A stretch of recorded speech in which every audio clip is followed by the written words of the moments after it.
In today's video, I'm going to teach you how to create a report for your ad campaign in Wrike. We'll walk through this together step by step so you can follow along in your own workspace and understand not just what to click, but why each step matters.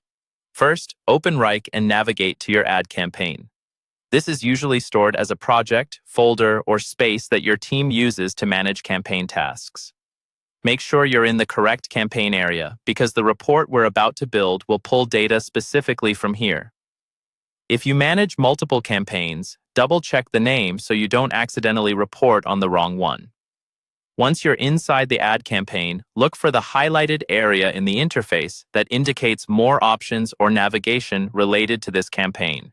Go ahead and click on that highlight.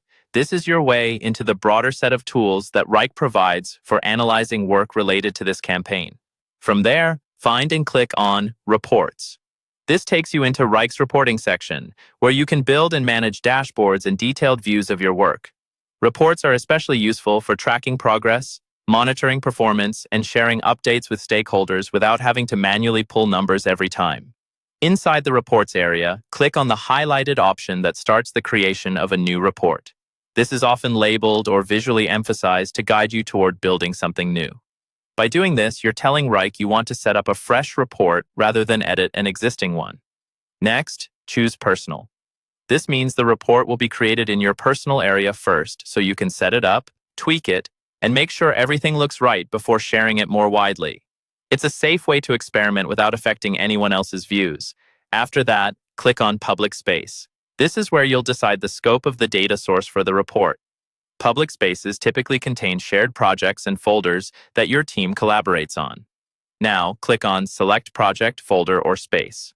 A selector will open, allowing you to define exactly where the report should pull information from.